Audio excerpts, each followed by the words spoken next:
essentially talk to a machine. So you'll have to forgive me if I'm not able to do justice to the presentation aspect of the content, because it is a little bit bizarre. In any case, looking at the present scenario, this is how we have to finish the semester. So just a few, housekeeping announcements to begin with. We have only one assignment left, which is going to be, uh, I think I say 3,000 word essay. Does anyone remember at this point? I could always double check. I mean, it's there in one of those documents shared No, with it's you too. 5,000, sir. 5,000. Sorry, what was that? 5,000. 5,000. Okay. So I could actually make it a little bit less considering the situation. Do you want me to do that? This is an open question. We could be doing a 4,000 word essay instead of 5,000. What do you think? Any thoughts? They both try. They try. Yes. Yes, so I think 4,000 would be easier for us Yeah. to. Yeah, I would think so too, because 5,000 is actually a full-fledged journal article, or at least a shorter version of a journal article. Let us go for 4,000. I'm also considering the fact that all of you might be in different situations, especially those of you who are not in campus. By the way, who is in campus here? Apart from Ashwin, I know. Who else is in campus? I'm on campus. Okay. And Shantanu, by any chance, are you on campus too? Yeah, I am on campus. Oh, okay. So basically, Shantanu and Devtray, the two of you, you're on campus, but everyone else is in their home states or at home. So I would have to sort of consider the fact that there could be different situations there, and I think it's a good idea to shorten it a little bit at least. So it's, by the way, again, to clarify something which I'm sure you all know already, but let me do it in any case. So it will be a pass-fail scenario now. I mean, none of the courses will get letter grades this semester. That has been the institute consensus, and I think that has already been communicated to all of you. So it will be a PF scenario. And of course, generally speaking, I will be considerate vis-a-vis the situation that we have at hand. And so we are going to do a 4,000 word essay, which would be on either of the two novels. So we are going to read two novels after this, not today, but starting from the next class onwards, we'll get into two authors and two novels. First, Juna Barnes's Nightwood. So those of you who haven't read the novel, I will request everyone to kind of start reading it at least, because we will get to the text and we won't have more than 2 weeks for each novel, including some initial conversation about the writer. So I'll start talking about Juna Barnes in the next class, and we'll start reading the novel as well. And we would get, roughly speaking, 2 weeks for Juna Barnes, and then we move on to John Banville and his novel Mephisto. Again, we get about 2 weeks to do that, and that's how we finish. We have, roughly speaking, 5 weeks, so that's how I've organized this. So 4 classes on each novel. 2 weeks we discuss one novel. But as I said, that will also include some initial conversation, some background information about the writer. Now, before we go on to a more general discussion for today, let me ask you a couple of questions, because I don't see Bhargavi and who else is not there, Ashwin, by the way? Sorry, my memory fails me. So Bhargavi is not there, Abhishek is not there, Dhruv, and Udita. Udita, yeah. Udita, is Udita here? No. Yeah. Okay, so about Dhruv, can anyone enlighten me, because he didn't submit the final assignment? I know he was having some issues in family, and at one point he did say that he was planning to drop or something like that. But does anyone have any update about him? If so, could you please share that with me?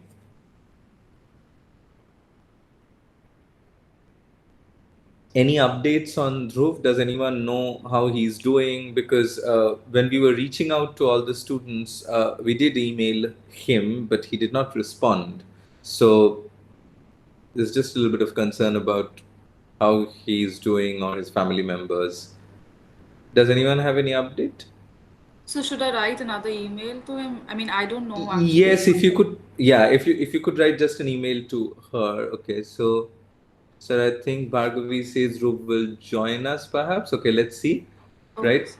About Abhishek, I know that he has plans to leave the program, so he may not join us from this point onwards. He did communicate that to me before the COVID situation hit us.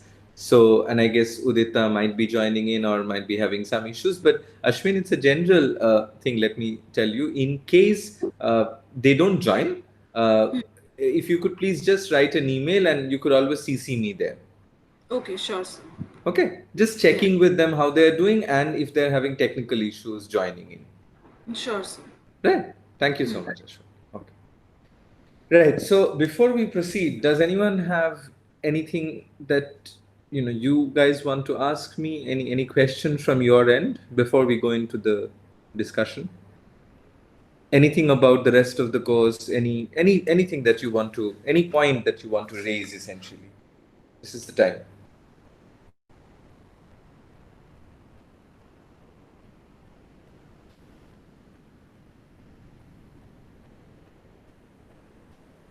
Okay.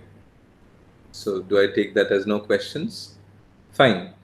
Fair enough. We can perhaps go ahead then. Right. So I wanted to ease you all in and not get into a full-fledged discussion on something that you would be writing your assignments on. So again, to clarify things, I'll give you two questions, one from Juna Barnes and one from Banville, and you can have a choice. I mean, you could write one of the two on either novel. So that's how we'll do this. Right. Today, I wanted to talk more generally about modernist novels.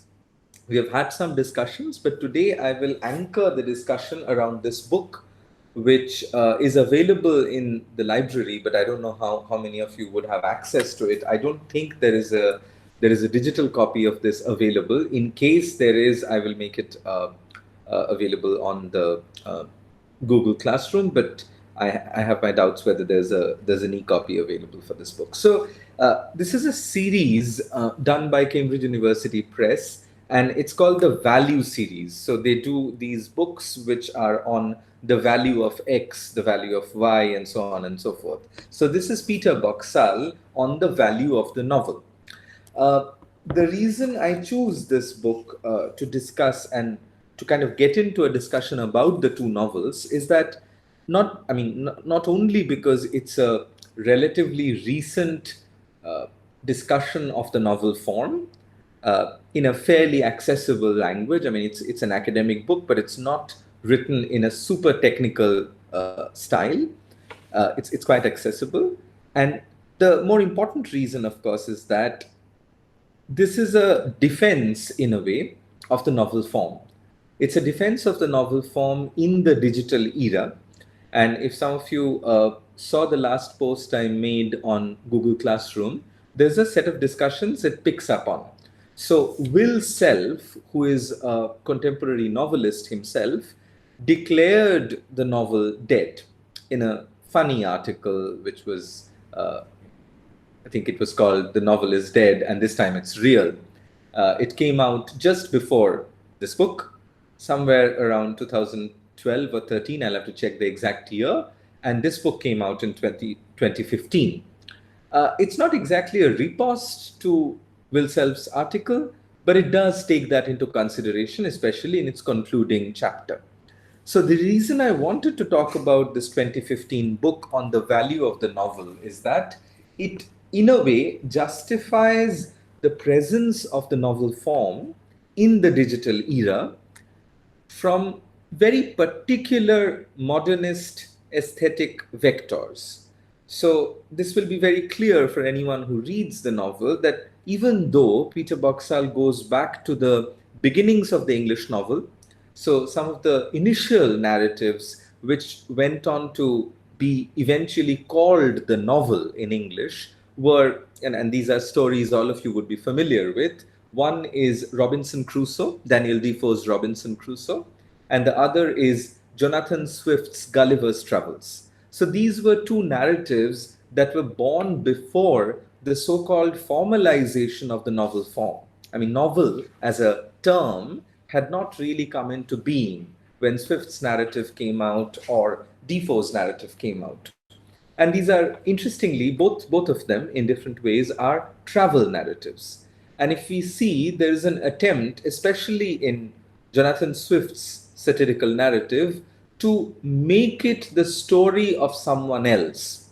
So there's a long, you know, section in the beginning of Gulliver's Travels where the narrator wants to dissociate himself from this character called Gulliver, trying to give this impression that this is not his experience, it's the experience of someone else. Why is that important? Because as we know, all of you, I'm sure, are familiar with at least some of the sections of Gulliver's Travels, it's a strange kind of a fantasy narrative. Which begins with Lilliputians and ends with Houyhnhnms, and we're looking at a vast array of not so human figures who are encountered by Gulliver. And the interesting thing about these two narratives that predate, as I said, the christening of the novel form, the interesting thing is that both these characters, Robinson Crusoe and Gulliver, are explorers, almost colonial in a certain sense. I mean, their exploration of different parts of the world could be considered colonial. As a colonizer, one is attempting to discover the world, as it were.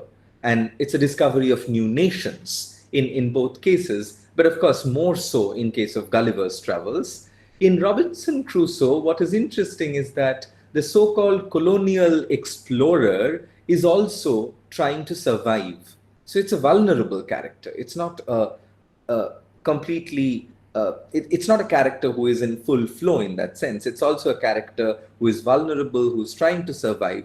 But the colonial ramifications of both these characters become quite apparent when, for example, Robinson Crusoe goes into the island and discovers a native of that island and enslaves him. This person, Man Friday, becomes his slave, so to speak. And again, on the other hand, we have Gulliver, who is always trying to claim some sort of a high ground over these other races or other communities he discovers, from Lilliputians to Houyhnhnms, and there's a progressive decline, as it were, in Gulliver's Travels. When it comes to the other races or the other communities, the narrative self discovers. So, in both these proto novels, because at this point the novel is not yet born as a form, in both these proto novels, in Gulliver's Travels and Robinson Crusoe, we have this strange vulnerability of the colonial master, which is at display, as it were. And I mean, that's in a way to kind of chart the territory for this book. But to come back to the discussion of this book, as I said, it's a defense of the modernist novel. And why the modernist novel? Because of the reference frame that is used by this book. We'll talk about it in more detail now. So the first chapter, the introductory chapter of this book, essentially talks about the value of the novel, as the title suggests. So Peter Boxall makes, again, an aesthetic defense for the value of the novel, which is already modernist, or which has modernist implications, I would say. So he does not make a cultural defense. He makes an aesthetic defense. How do we differentiate between the two? For example, he will not say that, okay, this is the cultural value of the novel form in an era where instead of reading a novel, we could watch a Netflix series or we could watch an Amazon Prime show. So one of the interesting things that, of course, come out quite clearly, not just in Will Self's article that I just mentioned about the death of the novel, but also in a more sort of, let's say, in a wider range of digital humanities discourses. And the question that comes up is that, why do we read a novel? Now that we have so many alternatives, let's say, especially visual alternatives, cinematic narrations, let's call them quasi-cinematic narrations, be it Netflix or Amazon Prime, all the OTT platforms, or there are so many other ways of passing time, let's say social media, or these other digital platforms. How and why does one read a novel?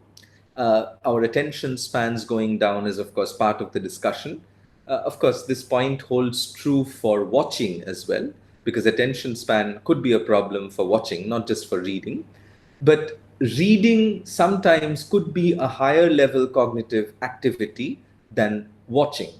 Because, again, let's make this very fundamental distinction that when you're reading a novel, uh, we have to visualize what is written on the page or what is written on the screen if we are reading an ebook. So, when we are reading a novel, the visualization is a cognitive operation we have to construct. It is not visualized for us. Whereas in the digital or the other analog cinematic media, what we have is a ready made visualization already given to us.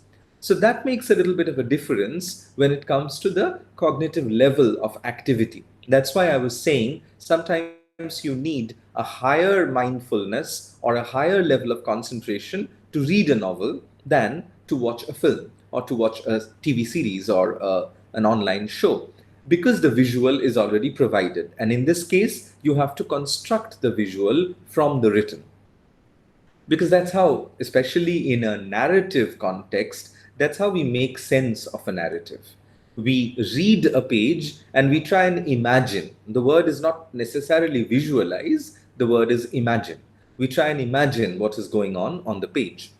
So interestingly, let's first talk about the aspects of the novel Peter Boxall picks up in this book and discusses one by one in the different chapters. So as I said, what he offers is an aesthetic defense of the novel, not a cultural defense, which in itself brings out his modernist position. Because modernist novels are less amenable to cultural justification than they are to literary justification or aesthetic justification. So, again, to differentiate between the two, let's say when we talk about Juna Barnes, this would become clearer. There's one way of reading Juna Barnes's novel, Nightwood, as a lesbian novel, as a novel that talks about her own bisexuality, her own relationship with, it's interesting in case of Juna Barnes, we'll talk about this later, but she claimed that she was not exactly lesbian, she just loved this particular woman. But that's another question, we'll come back to that. So when we read Juna Barnes's Nightwood as a novel about lesbianism and try and make a case that in 2020, in the context of the LGBTQ discourse, this novel, because of its portrayal of lesbianism, is important, that is a cultural defense. Whereas if I say that Juna Barnes's novel, the way it narrativizes itself, the kind of narrative form it develops for the modernist novel, the 5 characters we have, and the kind of non-linear come and go or back and forth that happens between these characters and their psychologies, that is heading towards an aesthetic defense of the novel. So that's the difference I would like to make between a cultural difference and an aesthetic difference. I mean, simply, though I'm being a little bit simplistic here, a cultural defense is more about the cultural tropes used in the novel and how relevant they are for a particular time. So in that sense, it is more oriented towards content than form. Whereas an aesthetic defense would not just take content into consideration, but it would also take novel form into consideration. So the question there would be, how does Juna Barnes's novel, Nightwood, reinvent the narrative form of the novel? This is an aesthetic question. And as we have already seen, there is this aestheticist strain in modernism. If you remember some of the discussions that we have already done between autonomy and realism, for example, and a certain mixture of the two as well in certain cases. So what he does in this book, Peter Boxall, is an aesthetic defense of the modernist novel. He goes back to modernity if you remember, in the very beginning of the course, we made this distinction between modernity and modernism. Modernity might go back in the Western sense to Renaissance, 16th century, whereas modernism is an early 20th century, late 19th century, early 20th century phenomenon in literature in Europe, but also in the rest of the world. There's a sort of coeval development. It's not necessarily a percolation from top to bottom. It's a coeval development. We see Indian modernisms almost at the same time as we see, for example, European modernisms. We see Latin American modernisms at the same time as European modernism. So it's a coeval global development in that sense. So the pointers that Peter Boxall picks up, and let me just enumerate them first, is voice. The first chapter is on voice. The second is on realism. The third is on body. The fourth is on time. The fifth is on justice and law. These are the 5 things he discusses: voice, realism, body, time, and justice and law together. Let's say legality. So these are, as you can already understand, the mechanics of the novel. A novel constructs a world, as we have already discussed. That world may or may not be absolutely alike the external world. This is the question of realism. But in that world, which might have a degree of autonomy, as well as some sort of a realistic correspondence with the external world, in that narrative world of the novel, there are voices. Each character could be seen as a voice. Other than that, there are voices in a novel that may not be any characters, that may not be the narrators, that may not be actually the authors as well. I mean, again, think about this, and this is a question he develops in this first chapter to begin with. What is the voice of a novel? So the question would be, does novel have a voice at all? Does it have a specific voice as a narrative genre or as a literary form? Is that the voice of that literary form, or is it something else? So again, to understand this question simply, let's imagine this scenario. If I'm reading a novel, I could be reading it silently, or I could be reading it out loud. Whichever be the case, when I'm reading the words, I'm seeing the words, and then I'm interpreting them in my mind. That's how we read, right? When we read something, there is a multisensory operation. We see, we feel, we cognitively process the words, relate them to their meanings that we know, and imagine the narrative context which is being described, or the feelings that are being reflected upon. That's how we read. So the argument is that even when we are not reading it out loud, there is still a silent speech that happens in our head. So someone reads the sentences as we read a novel in our head. That psychic voice is one of the things he's talking about in this particular chapter. Again, in a very modernist, psychological, inward turn like environment. So, and it's an important question if you think of it. Let's also raise this question in relation to digitality and the digital, platforms. So some of you, I'm sure, listen to audiobooks. That's one of the ways in which people read these days. Sometimes they don't read, but they listen to books. Now, what would you prefer? Would you prefer something like an Acrobat Reader narration or an EPUB narration? In all likelihood, no, because these are mechanical voices reading out something. As opposed to that, if you listen to something like LibriVox recordings, which are available on YouTube, generally these are classics narrated by someone, or professional audiobook narrators narrating an audiobook, that becomes a much more interesting, pleasurable experience because there is emotion built into that narration. It's not mechanical. But the whole experience of the audiobook digitally brings out this important question of the voice for a novel. whose voice is it that we are hearing when we read a novel? Is it my voice as a reader? Is it the author's voice? Is it the narrator's voice? Is it the book's voice? Are there particular characters' voices? So the question of the voice is integrally associated with the very experience of reading a novel.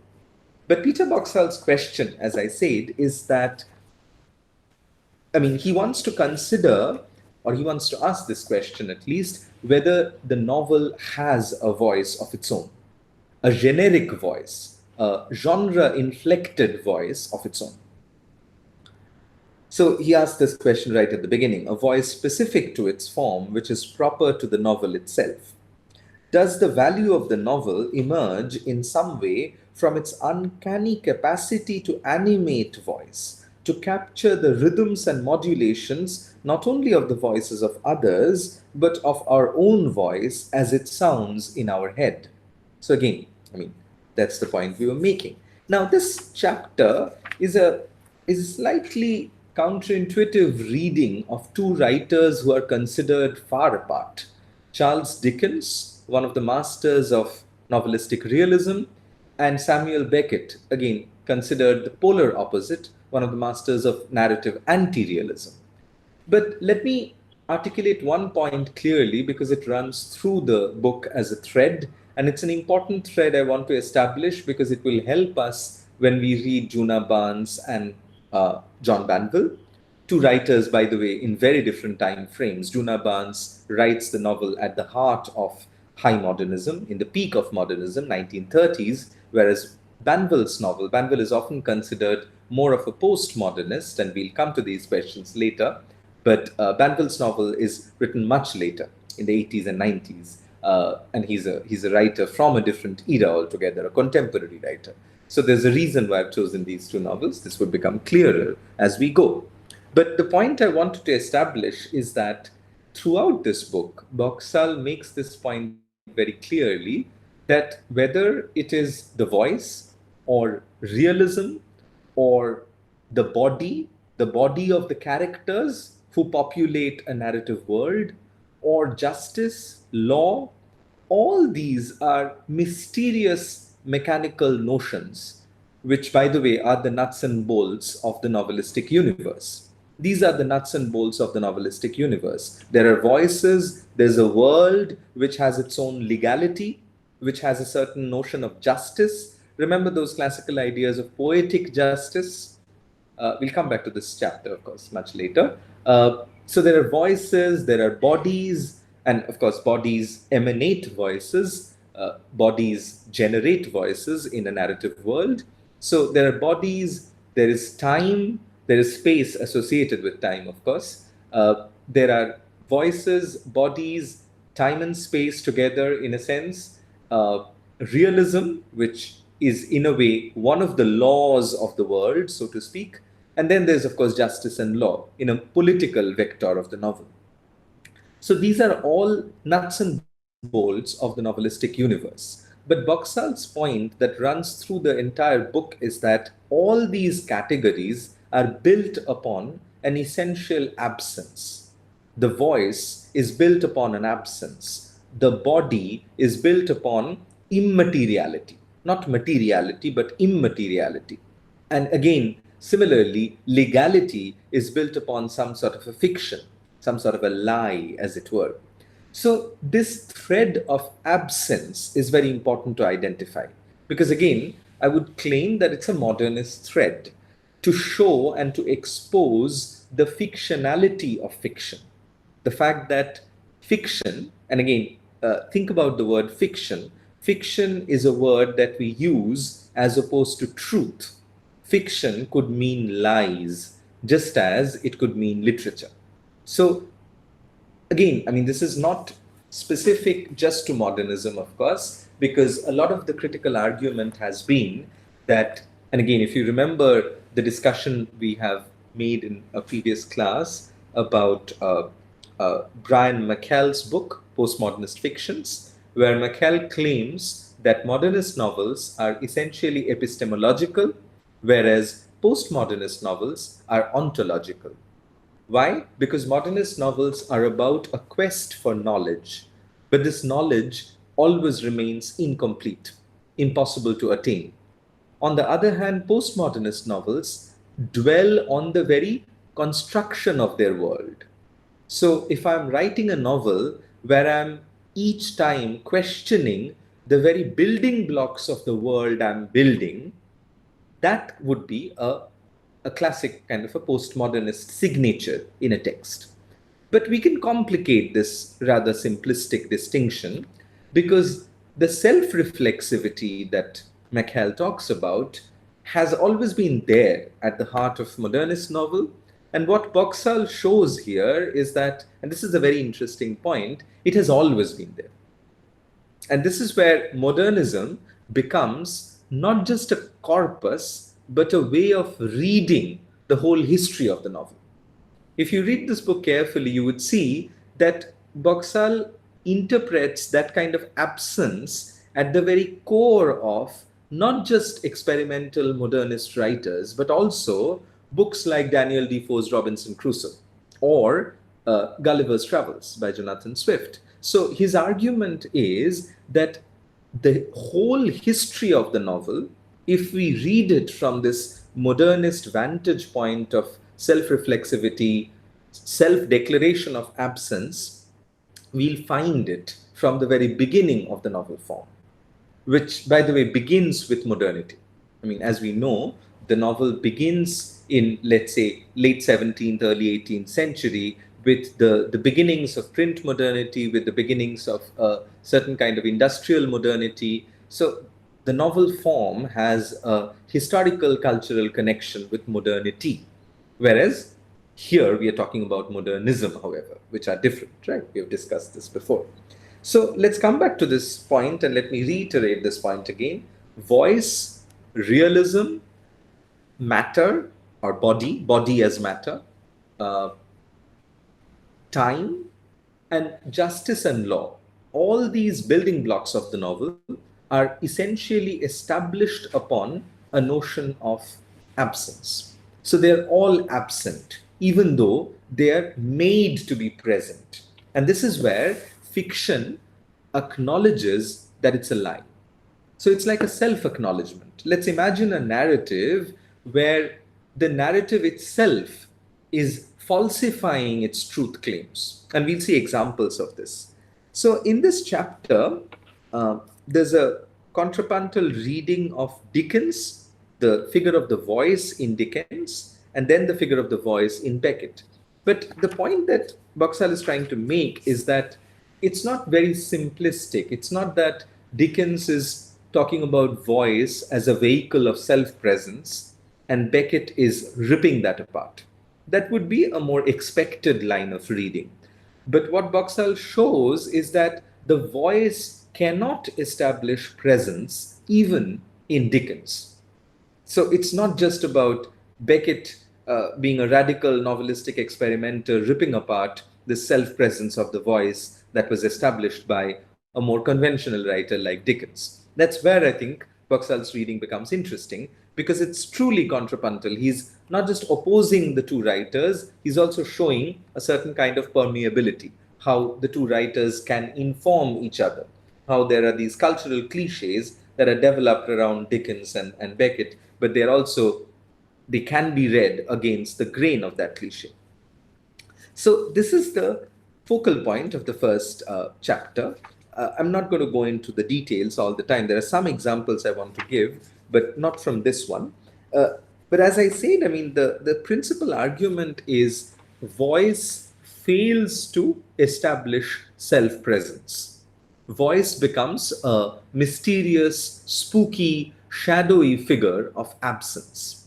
And again, I mean, that's one of the reasons why Boxall doesn't, but I mentioned the figure of the audiobook. Because in an audiobook, you could develop a very strange kind of an affective rapport with a particular voice of a narrator who has actually nothing to do with the book.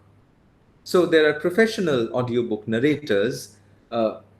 It's a profession as well. I mean, LibriVox is free, but there are audiobooks that are made by the market as a product, and there are professional narrators who read these books out loud. So, I mean, some of you might be using this particular interface called audible.in, which is, I think, associated with, attached to Amazon, and it's an ebook reader. Sorry, it's an audiobook reader. So there are these narrators who are reading, let's say, the novel of Dickens or the novel of Beckett, but they've got nothing to do with those novels. They're just readers like you and me. But when you hear an audiobook, you have some sort of a rapport, you develop some sort of an affective relation with that voice of someone who is completely extrinsic to the work, who has nothing to do with the novel. So that is a very interesting phenomenon that the practice of audiobook, I think, has exposed to us in the digital era. That the voice that we hear need not be our own voice. It could be the voice of another reader. And that's an interesting point that I would like you to consider. I mean, just to think through the possibilities of that. Let's go to the second chapter, and it's very provocatively titled, Is This Really Realism? Because again, to repeat the point I've been repeating so far, that Boxall is trying to read the entire history of English novels as a modernist reader. So modernism becomes a practice of reading and not just a corpus. And when he reads the entire history of the novel as a modernist, the realists do not remain as realistic as they were expected to be. So again, we are looking at novels like George Eliot's Middlemarch or Daniel Deronda, which are otherwise considered sort of, in a way, benchmarks of realistic novels, 19th century realistic novels or pre-modernist novels. So, in a way, as he argues in the beginning of this second chapter, novel has always been associated with realism, almost identified with realism. Realism has been considered as a defining feature of the novel form. So that's the argument he begins with, to identify realism with the novel itself. And he evokes the work of Jemison and others who have done that. But then he talks about this crisis of realism, which is a representational crisis. Again, we have touched upon this. I'm just trying to consolidate some of these discussions. So the crisis of realism is a certain breakage of the relation between language and the world. When language fails to represent the world, that becomes the crisis of realism.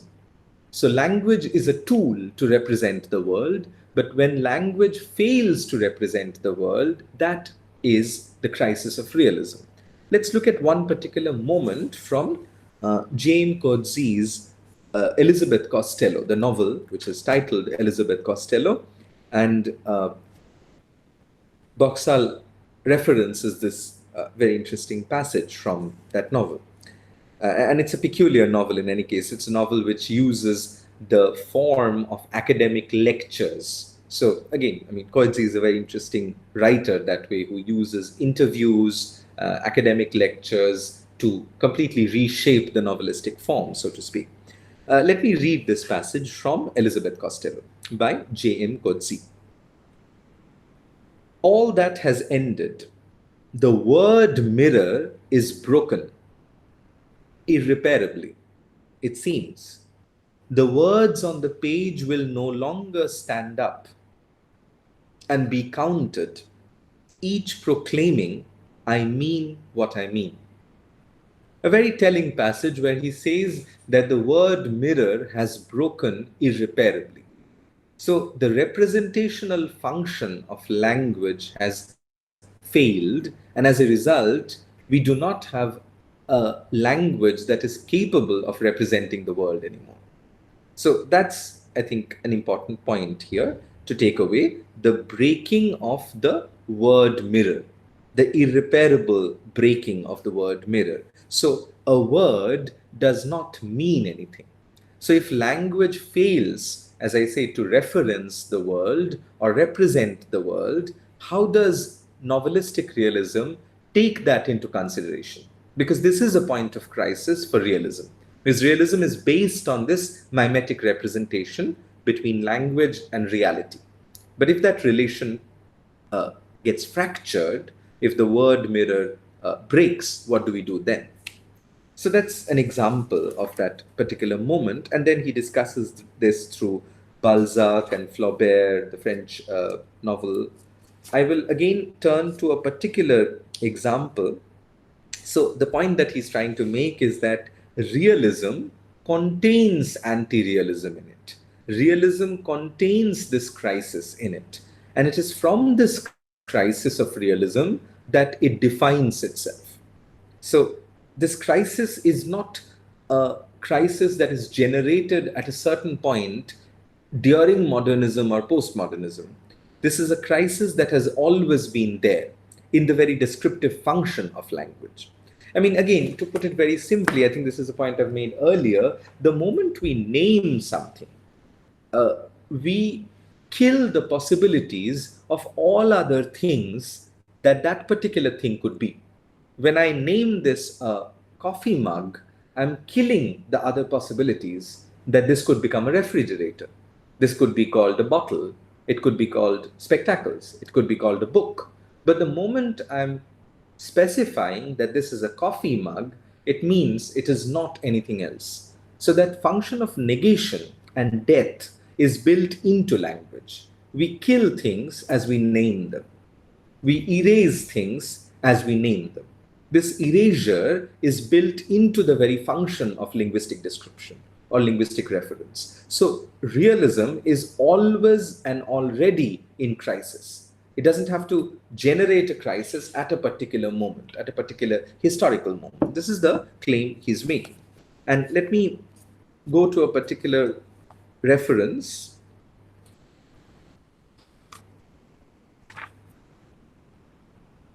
So he's talking about Crusoe here, Robinson Crusoe. This is page 57.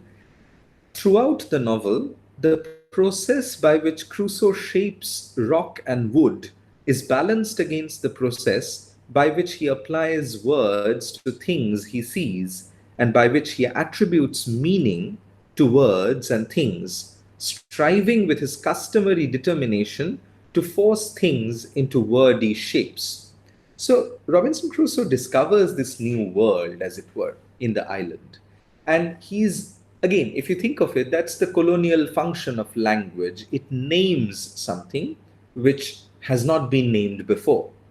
You know, think about all the names of places, streets, localities that come from various experiences of colonization in India. So this idea that Crusoe is naming the different rocks and woods, the matter that he finds, the physical matter that he finds in the island, he's trying to name them. But it's also a struggle. It's a struggle for him to linguistically reference all the things he finds in the island. And in that, and this is the argument Boxall makes, there is a certain erasure of all the other possibilities that is written into this linguistic act of naming things. And it's a detailed reading that he does. I don't have the time to go into all the aspects, but he talks about the journal that Robinson Crusoe keeps, and how that journal is full of these erasures. The erasure is built into the idea of description. So again, let me quote another observation or an argument statement by Boxall. The emergence of prose realism on Crusoe's island, this is page 59, then the process by which he divines the convergence between words and things is bound up with the disappearance of the very narrative procedures and apparatuses that enable it.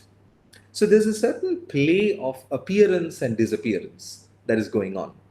As he names things through words, the things as such are also disappearing. The thing becomes the word, but all the other possibilities contained in that thing before it is named die the moment it becomes a word. So this is the interplay between thing and word the object and the word as a name for the object that goes on. But realism is built and based on this erasure of things. As the things become words, they themselves get erased. So there's an erasure happening at the same time as a certain description takes place. Let me go to the third chapter on matter and body, which would again make this point very clear, how there's a certain absence built into the world formation of the novel. So he begins with a quote from Beckett's late prose piece, and that's because it's a very clear articulation there, and he uses it to talk about this notion of absence. So this is a very cryptic late prose text called Worst Word Ho, and the quote is, "Say a body where none, a place where none, for the body to be in." I'm not going to comment on this staccato rhythm and the style of the text. That's a different question. But if you just see what Beckett is talking about, say a body, you have to speak and say that there is a body where there is none. So the whole art of the novel for Peter Boxall is built on this idea of absence. There is no body, and yet you describe, and in the process, you bring a body into existence. And this kind of a prose acknowledges the absence that remains at the heart of such an operation. It not only says, say a body, it also says, where none. So the where none is an articulation of the fact that this body does not exist. It's a fictional body, which is conjured up by the text of the novel.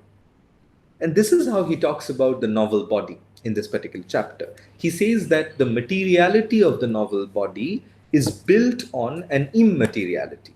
So there is no substantiality to the novel body. And again, it's a very commonsensical point at some level. The bodies that we see in a novel are all virtual bodies at some level. They're not incarnated, so to speak. And even if they are incarnated, they're premised on this idea of absence, that they actually don't exist. I mean, if they actually exist, that would be a very spooky situation where you let's say you read about a character in a book, and then you see the character right in front of you in flesh and blood. That would be a material body. So fundamentally, the novel is a form that cannot be based on the materiality of the body, though it can do material descriptions, of course. But the important point is not all novels will acknowledge this immateriality at the very foundation of materiality. But Beckett and other writers do. And again, this is what a modernist reading of the history of the novel reveals, that it's not just the experimentalists, but even the so-called orthodox writers do that. So in this chapter, one of the most telling readings, in fact, again, is of a very orthodox early example of the English novel, at least novel in English language in that sense. That is the, sorry, just completely lost my thread, Melville's, sorry, Moby Dick. We're talking about Moby Dick. Melville's Moby Dick. So Moby Dick is in a way about the body of the whale. It's not a human body, but it's a non-human animal body, which is at the core of the novel. The entire novel is a quest for the body of the whale. It's a very stark and very interesting reading that Boxall produces of that particular novel in this chapter. Let me see if I can pick out a reflection which, yeah, so he talks about particular moments of corporeality, body, representation of the body in Moby Dick. And from there, he makes this observation that, and I'm quoting it now, page 85, The struggle to write the whale in Moby Dick, then, is in part the attempt to make language into a body, a collective body in which we are all squeezed into each other. As Gulliver imagines himself squeezing into a giant cancerous breast. But if Moby Dick might be the work in which this convergence of language with material is the most consummate, in which words become as weighty as that which they signify, it is also the case that this novel performs the opposite tendency that I've been discussing. What is this opposite tendency? This is the heart of his argument. The antithetical impulse of the contradiction between matter and nothingness. So essentially, matter is built on nothingness. Matter and any notion of matter is built on the idea of nothingness. So that's why it becomes impossible for Melville uh, to kind of give body to the whale, as it were. The entire novel is an attempt to give body to the whale. And it's an attempt to write about the whale, so it's like giving body to language, trying to create a body of this animal, in this case, through language. But can language create or recover the materiality of the body? Boxall's answer to that would be no. In fact, language can only recover corporeality to the extent that it has to acknowledge that there is an immateriality built into the materiality that is constructed by language. So there's a failure of language to construct the body of the animal in this case. And this is how he reads Herman Melville's Moby Dick. I'm just trying to find a passage which, just give me a moment. Yes. These are two very important passages that I think would exemplify what we are talking about, and then I'll take a pause and check if you have questions. So, this is a famous letter that Gustave Flaubert wrote, and in this letter, he proposes a novel about nothing, a novel about nothing. So let me read the section. This is from page 73. What I'd like to do is a book about nothing, a book with no external attachment, which hold together by the internal strength of its style, as the earth floats in the air unsupported, a book that would have almost no subject at all, at least one in which the subject would be almost invisible, if that were possible. So this is, a great French novelist before the onset of modernism, so to speak, in the 20th century, declaring his desire to write a book about immateriality, about nothingness. And mark the words, he says he wants to write a book that would stand on its own, that would not require reference to the realistic universe or the world outside itself. So again, there's this notion of autonomy here. It's like an earth, the book will create a world, an earth that floats in the air unsupported. And the other important thing is he also wants to write a book without a subject. He wants to write a book that would not have a subject. So again, this is something we have discussed in the past. In modernism, plotlessness or non-narrativity becomes a very important phenomenon, let's say. As Virginia Woolf would say about her late novel, The Waves, she said, I'm not writing to a plot, I'm writing to the rhythm of the waves in the sea. And if you see the novels, in fact, Boxall discusses Virginia Woolf in the chapter on time, that if we see Virginia Woolf's work, there is always this tension that the time that we experience cannot be narrativized. So what kind of time can we narrativize?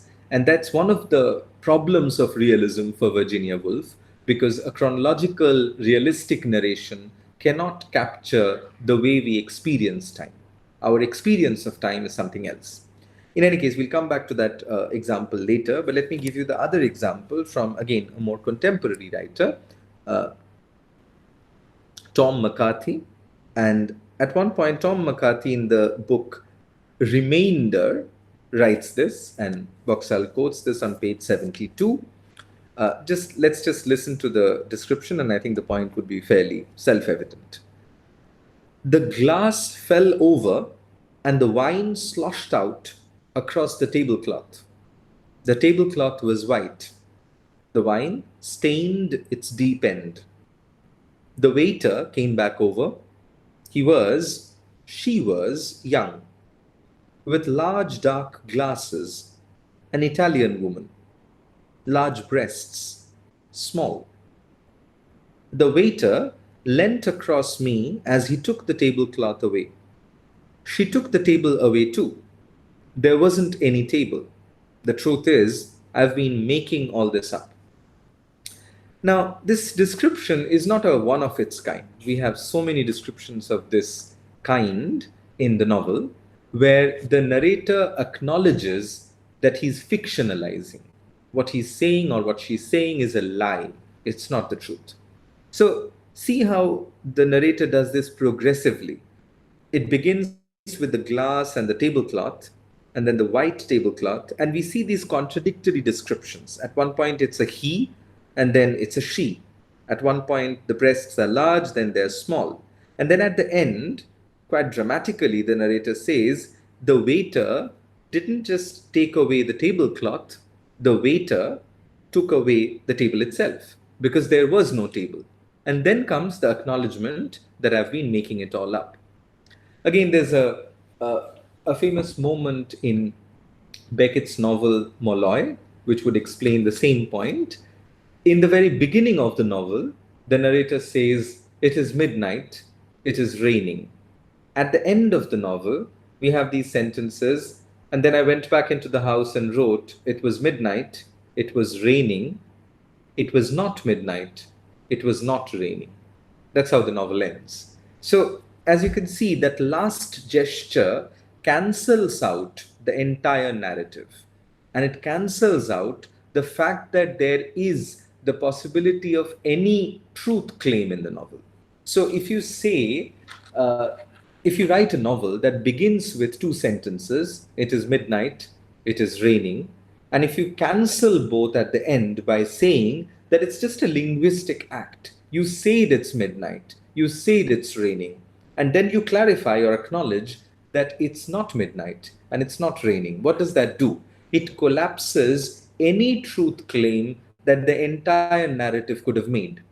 Because this is a narrative that is self-conscious, and it is self-conscious about its own fictionality, about the fact that it's fictional, it's not true, it's not real, it's fictional. So this is the kind of acknowledgement we are talking about. I'll pause here because we've come to the end of the point I wanted to make about this chapter, and we have two more chapters that I'll briefly talk about. But any questions, anything that you have confusions about, please ask away now.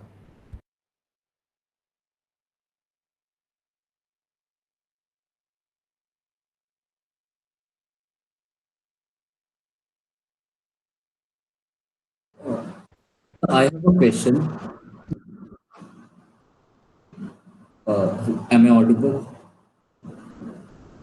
Yeah, so like the text that you read out about that table is not there, that ends with that the table is not there.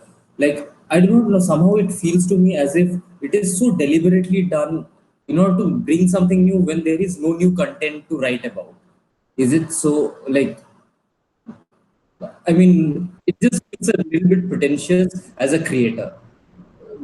Like when you not have nothing new to say, but still you have to do something. So you're just Right. churning everything again and again, trying to bring new twists to it. Hmm. Is it so, or is it like, are there any other intentions behind that? Yeah, Like, okay. So that's a good question. Right. One way of looking at it would be to, to take the perspective that you took, but I would not necessarily be judgmental with that point. In fact, you're right in the sense that the novel form also wears out and realism gets exhausted. So there is an attempt, yes, to try and show that exhaustion of realism. So, at one level, you're right in saying that there is nothing new to write about, and hence it's an attempt to perhaps add another dimension to it. But the material itself is nothing new. Of course, as you read that passage, it's a very simple, naive moment. A tablecloth that gets stained, and then slowly but surely we realize there is no table, there is no tablecloth. But apart from the drama and apart from this trying to renew an exhausted content, I think what we are talking about is a philosophical acknowledgement that language is like a, a house of cards that you build. You can unbuild it at the same time.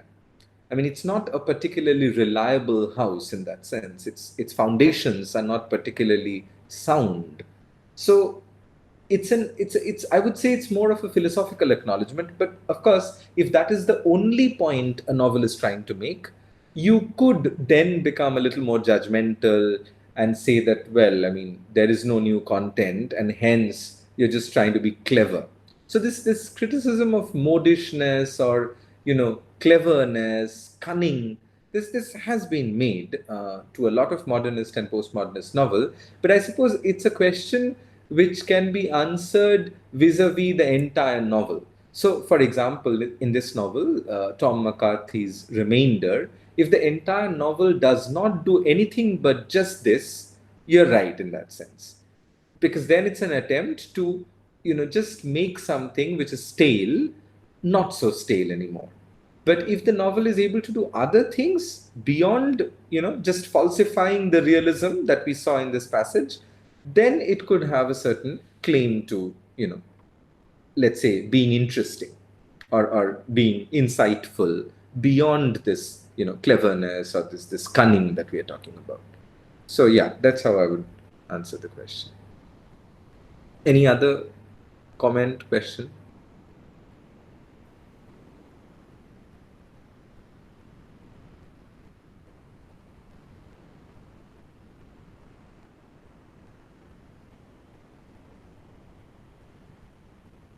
You can, even if you don't have a question, you could just perhaps laugh or cough into the microphone just to, make your presence felt. No, I'm just joking.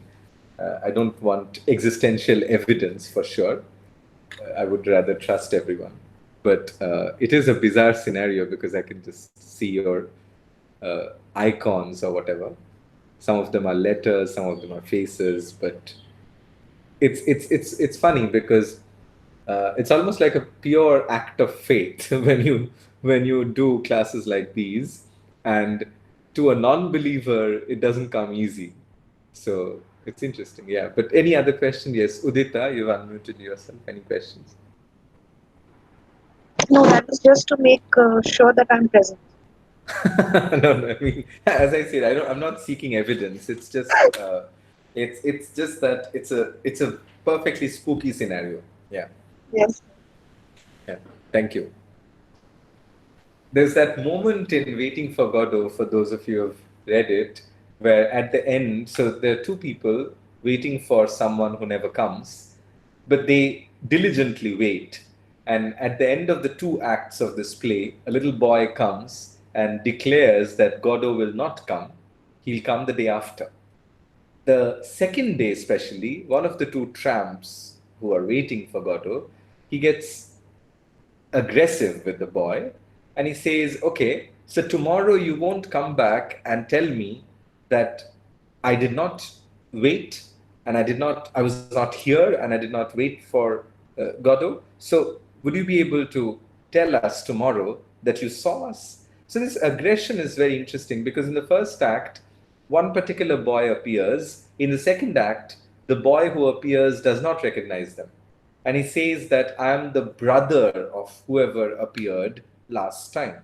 So they have this uncertainty that maybe if there is a third day, someone else will appear who will look exactly like the same child, but who would say, "Oh, I don't know you guys." And that's why there's this, almost an existential dread on the part of the tramp who says, "Okay, you will not come back tomorrow and tell me you never saw me. So will you at least give me that evidence of existence?" So I mean, that's where all this is coming from. But to move away from my own pathology into the mythology, let's say, of the novel, chapter 4 is about time, making time matter. So I'm aware of time perfectly. So we'll try and abbreviate the discussion now. This chapter is essentially about two aspects of time, one that is chronological, the other that is not chronological. We've discussed this in the past, how modernism is about subjective time, felt time, time of memory or mnemonic time. So in memory is a classic example of this. I mean, we could have these throwback moments which completely break the chronology of time. Something that I might say could take you back to a moment 15 years back, or 10 years back, or 5 years back. So there's no chronology in memory. The way memory triggers itself is not chronological. And we've talked about Marcel Proust and the classic modernist novel, which is about the involuntariness of memory, how memory is sometimes uncalled for. That's the case with trauma, for example. You don't want to repeat something, you don't want to remember something which is unpleasant, and yet you end up remembering it. There's a compulsion to remember something unpleasant, as it were. So, memory is a classic example of that, and memory is about time, subjective time.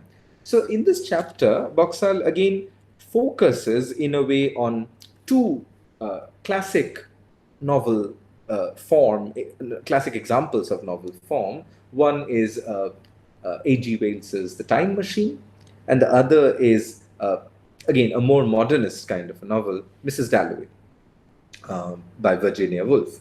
So the argument that he's trying to make, especially with Mrs. Dalloway, is that there are two times. There's a time that accumulates, that passes chronologically, and then there's a time that does not pass. For those of you who have read the novel that she wrote after Mrs. Dalloway, To the Lighthouse, you would remember that there's a section into The Lighthouse that is titled Time Passes. And what we have is a break.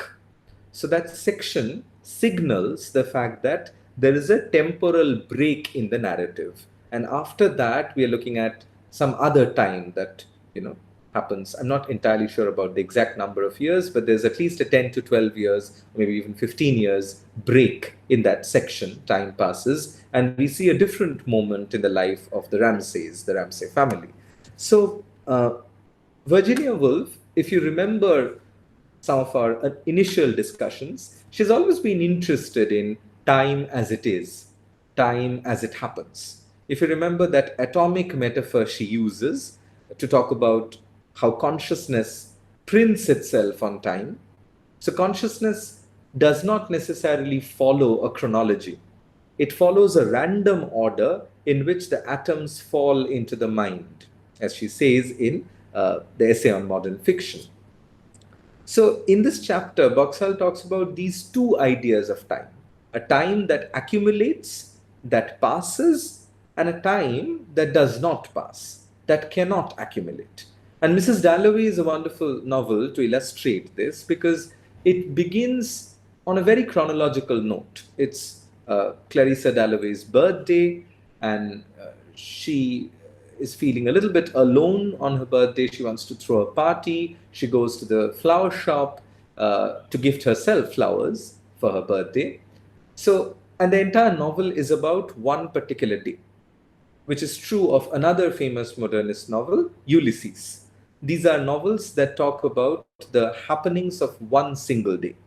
So it begins on that very chronological note, but then it goes on to be something else. As you would see, the novel, especially towards the latter part, goes into all these other times. So we have a war trauma victim in the novel called Septimus Smith. And Smith's memories are full of these throwbacks, which are from a completely different time. And then towards the end of the novel, the last few pages, this is Clarissa Dalloway thinking about mortality, thinking about death, thinking about the end of time, because death is the end of subjective time, right? I mean, death is when time stops for us. Time actually does not stop, time remains, but it stops for us. Our stay on the earth, as it were, is over. So, death is the termination of subjective time. And she's thinking of death here in the middle of the party, the birthday party, because birthdays often remind us of our death, of our mortality. So she's having these thoughts about mortality, and Virginia Woolf presents this flow of thought in a stream of consciousness. What we've discussed, it's like an interior monologue. She does not speak, but she's psychically verbalizing these thoughts. It's a silent speech in her head.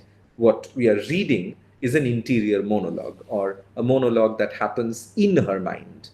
So, in this last section, we clearly see a time that does not pass, a time that stops, a time that does not accumulate, a time of death, let us say, a time which is arrested. So, in this chapter, Boxall talks about these two different paradigms of time. So, I'm just reading one little sentence from page 107 and 8. She's talking about Mrs. Dalloway here. So Mrs. Dalloway rehearses a kind of contradiction between the capacity of narrative to assemble time, to organize it in terms of a plot, and its opposite capacity to catch at the resistance of passing time to the demands of such a plot. So the passage of time does not go by the demands of plot making. Time is an untamable animal. Plot cannot tame it. And as a result, we have these two different times, as Boxall says. To quote him on page 108, he says, there's a time as accumulation, and then there is a time that is radically non-accumulable, a time that cannot be accumulated. So a time that can be accumulated and a time that cannot be accumulated. And also think about the time of reading. When we read something, what is the time of reading? In fact, interestingly, the time of reading is always a present. Even though you may not read everything at one go. So if you're reading things, if you're reading a novel, let's say in 3 sittings across a week, there is a past, present, and there's a future reading that will finish the novel. But as you are reading, the instant of reading is always in the present. And it's very difficult to track that present, past, future triad as you are reading. Of course, you could do that across multiple sittings, but in the moment of reading, it's very difficult to imagine that difference or that segmentation of present, past, and future. So again, we are talking about a time that has a certain notion of absence built into it. You know, absence in this case takes the shape of death, mortality, or the thoughts of death for Clarissa Dalloway. But the point is again this, recurrent emphasis on absence. How time is also, in a way, a human construction. And again, this is not a very difficult idea. Think about it, especially clock time or chronological time is a human invention. It's our way of measuring time, mathematically measuring time, so that we can dictate terms with work, with labor. And if you remember, we discussed this in a more Marxian kind of framework, how the time of modernity is in a way the factory time. The factory time where the most important function of time is this chronological function, where the workers are supposed to work for a certain number of hours. But the whole exploitative idea of surplus value suggests that that chronology of, let's say, capitalist time is not accurate. There's a surplus time. So there is a time for which the worker has to work but does not get payment. What in India we often use the expression overtime. So a lot of overtimes do not entail payment.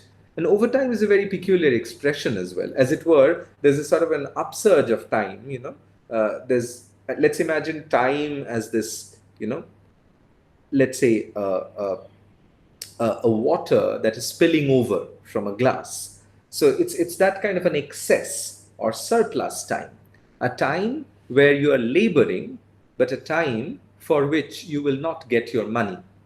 So that again tells us that the capitalist chronological time is not necessarily all correct either.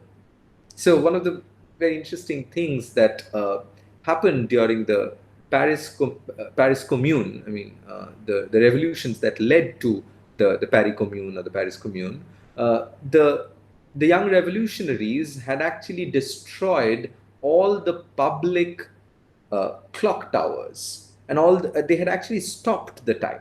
They destroyed some of the public clocks, but they also stopped the time. And the implication was, this is a revolution, so we are supposed to usher in a new time. So the existing clock time has to stop. I mean, that's just an anecdotal example, but the point is, subjective time is never really coterminous with chronological time. And modernist novels often show this mismatch between the time of capitalist modernity, which is measurable, chronological, and the subjective time, which doesn't quite fit into this box of chronology. So let me now turn to the final chapter, the novel Justice and the Law. Again, it builds itself off this very simple and old idea that there is a notion of poetic justice. What is this poetic justice? It's a conviction that in a narrative world, something better will happen, something better than the world that exists. So let's say if in the time of COVID, when all of us are a little bit, let's say, unsettled by the situations around us, if we write a Mills and Boons kind of romance, that could be an attempt to idealize the world around us. If we write a happy-go-lucky novel, that would be such an attempt to create some sort of a poetic justice. But then on the other hand, you have novels like, for example, Camus' The Plague, where one of the first deaths, I'm speaking from memory, so I could be wrong, but one of the first deaths that happen in that community, the plague-ridden community, is the death of a little child. And the doctor asks himself this question about ethical, let's say, justice, the question of justice. I mean, why would this little child get killed? What did this kid do? So the question of karma comes in and so on. So you could write a novel which betters the world that exists around you, or you could write a novel which worsens the world that is around you. You could better the world, or you could worsen the world, or you could keep it just as it is. Again, I mean, that's the traditional and typical sense in which a realistic novel is named. So this ethical idea that you have to show the world as it is could also be a question of justice. So you might want to expose the reality as it is, which is again a question of justice. But at the same time, if you're trying to idealize the world by bettering it, at least as a writer, that could also be a question of justice for you, even though some people might say that it's a romanticized portrayal, it's not realistic, and so on and so forth. So, I mean, this is a chapter where he goes into detail. Two very important modern and modernist novelists come into the picture, and understandably so. One is Dostoevsky, and he talks about both Brothers Karamazov and Crime and Punishment. And he also talks about Kafka, predictably, because these are two writers who talk a lot about justice and law, the legal notion of justice. So again, to generalize, the idea is in any narrative world that you construct, there has to be some sort of an operation of justice. Because in any narrative world, there are people who populate that world. They have certain relations or lack of it among themselves. And there's a society, there's a social space, and there's a way in which that social space works. There are rules of the world. So the moment we are talking about creating rules for a narrative universe, we are talking about law and justice at some level. But at the same time, not all novelists will necessarily write about law and justice. There could be law and justice built into the narrative world, but that is not to say they will always write about them. The reason why Peter Boxall picks up on Dostoevsky and Kafka is that they write about this law. So, for example, the trial, as I'm sure most of you would know, is about this strange accusation that this particular character, Joseph K., faces.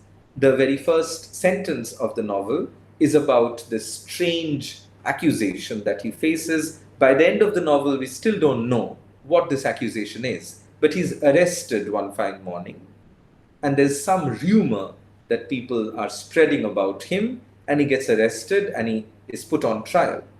But by the end of the novel, we still don't know what is he on trial for. I mean, what is the accusation? What is his crime? So there's a punishment without a crime, as it were. We don't know what the crime is.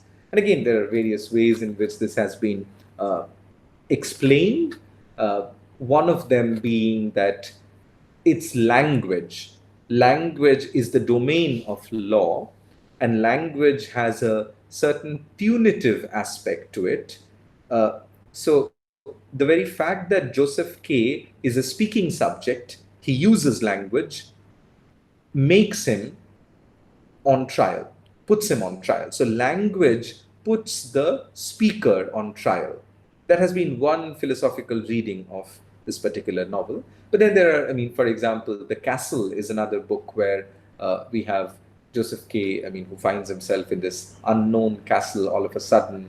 In Kafka's work, there's a certain critique of this anonymous law, this bureaucratic anonymous law. A story that, if you have the time, because it's just a one-page story, it wouldn't take more than 5 minutes to read it, that I would definitely recommend all of you read, is Before the Law. Before the Law is a part of the trial, but it's also an independent short story. It's one of those micro stories or flash fictions. But it's a wonderful story about this very anonymity of the law or unknowability of the law. Do I know the law? Who represents the law? Who represents my law? These are the questions that are asked in that story. It's a wonderful parabolic story about someone who is dead and comes in front of a door that represents his, salvation, as it were.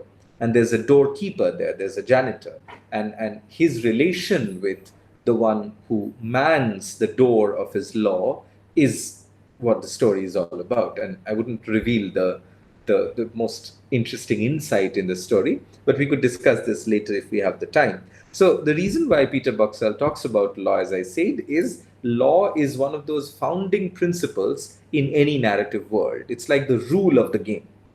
You have characters, you have things happening, you have a whole world there, and the way in which that world functions is some sort of a law. But that does not mean that law will produce justice. Whether or not it produces justice depends on the way the narrative world is evolving in the text. So there could be novels that offer that kind of justice to its characters. There could be novels that don't.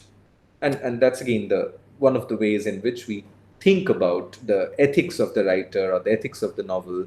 But as I said, to show poetic justice is not the only way of ethics for the writer. The writer may want to show a catastrophic scenario precisely because the writer wants to be ethical and true to the reality of the times. So it may not be that idealization is the only form of positive ethical engagement, political and ethical engagement with the content of a novel.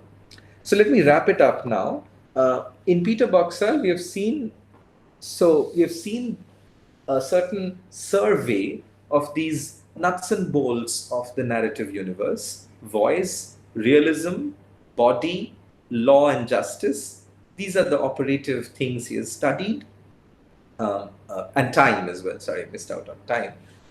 And there's an attempt to, in a way, defend the modernist novel, not necessarily on the grounds of culture, but on the grounds of aesthetics, on the grounds of what the modernist novel does to these parameters of voice, realism, body, and so on. But as I've also suggested in this book, modernism does not only refer to a corpus, it's also a method of reading. It's a certain way of reading not so modernist writers, such as, Jonathan Swift or, Daniel Defoe, or for that matter, Herman Melville. These are not writers who are considered to be part of the modernist corpus or the modernist body of work. But at the same time, these are writers who can be read through modernist vectors. And to reiterate the most important point again at the end, as we see, voice, realism, body, time, uh, justice, and law, all these building blocks of the novel are premised on a fundamental absence, a fundamental anonymity. They fail to generate self presence. They fail to generate, let's say, a solid foundationalism for the novel. So the reading that he produces is a very stark anti-foundationalist reading of the novel, where there is no foundation to any of these parameters or paradigms of the novel, which essentially means the novel is aware of its own immateriality. The novel is aware of its own ghostliness, its own absence, and therein lies the value of the modern novel. So this is how I would wrap it up. Are there any questions, any comment or any questions that anyone would want to ask? Otherwise, we are done for the day.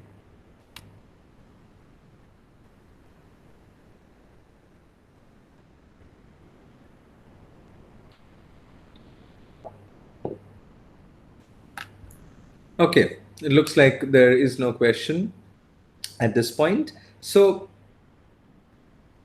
day after tomorrow, I'll start talking about Juna Barnes. We may not do a lot in terms of getting into the text, though I wish to at least begin talking about the novel. But I would request you to start reading the novel. It's not a long novel, in fact, it's pretty short, but it might have its moments of linguistic difficulty for you because it's a novel written almost 100 years back, and it has a very particular stylistic characteristic that we'll talk about. But I think it will not be a very difficult read either. So I would advise all of you to start reading the novel, because if you come after reading the novel, that makes a discussion much easier. If you have not read the novel, it becomes very difficult to discuss it critically, especially because we don't have a lot of time.